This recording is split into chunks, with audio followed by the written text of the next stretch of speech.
congratulations. Thank you. Got to be pleased with that, particularly with the second half to run away with it and not take the foot off the gas. Yep. We put ourselves into a position where we could go on with it or make it hard for ourselves, and that's a couple of times we've been guilty of. It's not so much taking your foot off the gas. I mean, it looks like that, but we're probably not attacking scenarios where we should be. Where like last week we probably looked at protecting a lead more so than going on with it. But that's just a part of us becoming better and growing and developing as a team. But, we're doing okay at the moment. But if we keep working towards all the standards and the type of play, type of footy team we want to be, we've still got improvement in this group. Your back five were lethal today. What's it like for you to stand on the sideline and watch them just go to work? Yeah, it's great, and every other coach and team know that, so they would plan for that every week. And the pleasing thing for me is I know they would plan for that, and they're still doing a really good job. Some weeks are better than others, but we just got to be resilient in just persevering with what we're doing and just keep improving. Morgan Smithies was enormous too. I think 134 metres, 44 tackles, no misses. How crucial is he, particularly during the Origin period when you're probably going to lose a couple of forwards? How great has he been? It was probably his best game of the year this year, Morgan. He's put a little bit of weight on. He's got a bit more impact in his carry. Got a bit more impact now in his defence. It's a little bit like with the Englishmen when they get over here and get two to three off seasons in the gym. They massively improve physically, and Matty Nicholson, that'll be one of his big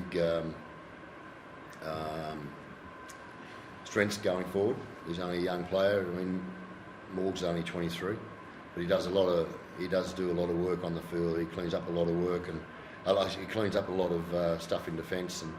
But his carries were good tonight too. So I'm happy. But look, we didn't have a bad player on the field, and we shouldn't. It's less than 1% of your week, 80 minutes. It's your responsibility to turn up every week and get over that sideline and play good. Is that Ryan's best game on the green, do you think, with you? Yeah, it is. But he's a talent. He's a great player, and and he deserves recognition. As a young bloke, though, you've got to handle that.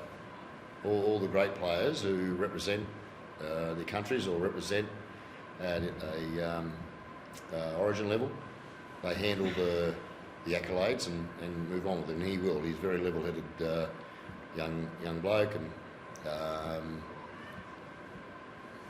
again, we still have room for improvement. We've got to keep knuckling down to hard work, and we just hope that we get a little bit of luck. Yeah, move forward.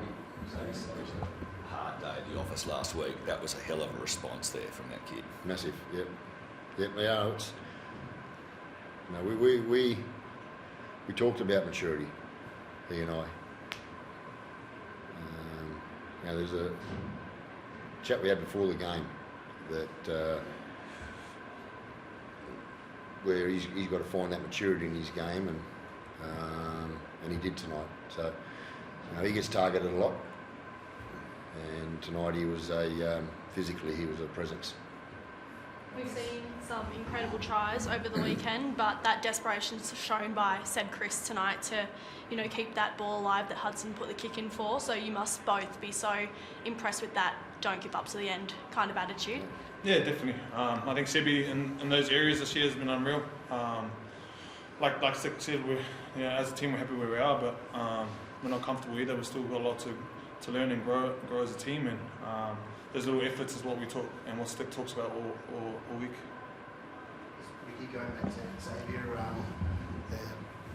some injuries in the Queensland camp, and his name got brought up on the commentary as a possibility, I guess, a bit of a bolter that could potentially come in. I don't know. I haven't seen that, and I don't know. Murray Taulongi's got a calf. Oh, has he? Calf Yep. injury. Look, if it's not this year, I think he's going to be an Origin player. I firmly believe that. But I've said this, David, before you're even at the Canberra Times, that I wish I had 6, 7, 8 Origin players like some other teams do, because you're going to be in the top 4 each year. You're going to cop a little bit of heat over the next 4 to 6 weeks, but I'd cop that every time, every year, because if you've got the best players in your team, you're competing for the big prize at the end of the year. So you go into Origin and play Origin football, you come out a better player. You can see what's happened to Hudson Young. Mal Meninga had a bit of belief in him.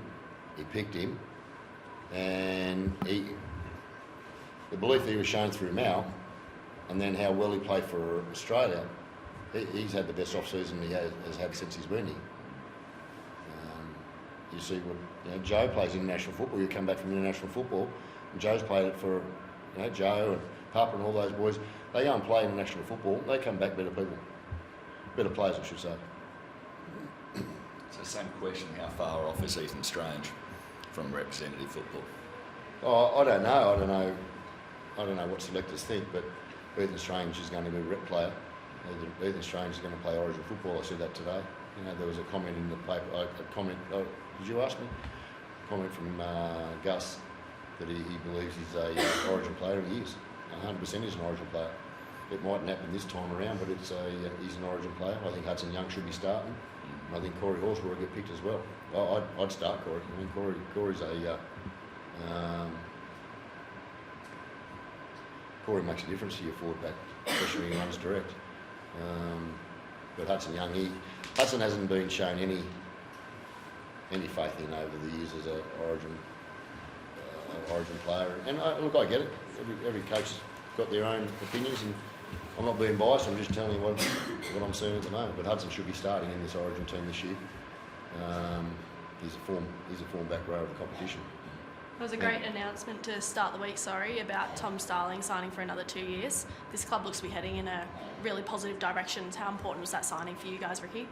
Yeah, it was important to keep Tom. Tom's a Raider. Everybody, boys don't. No one likes to have depth and pressure as a player. I get that, but we're signing young Jaden Brayley for next year. We've got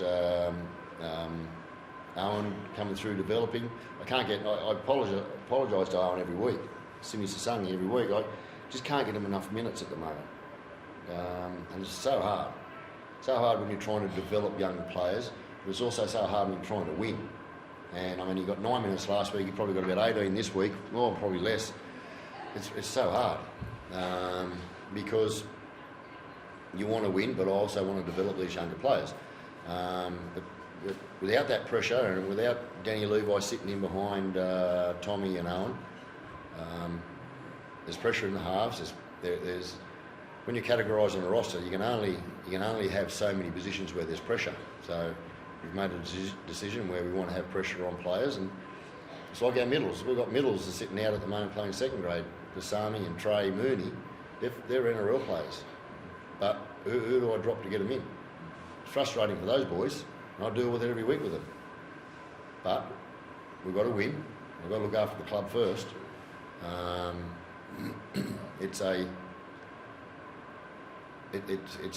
always say it's a great headache to have, but as a coach, I'd love to play them because I know how desperate they are to play, all these boys, but I've got to win too.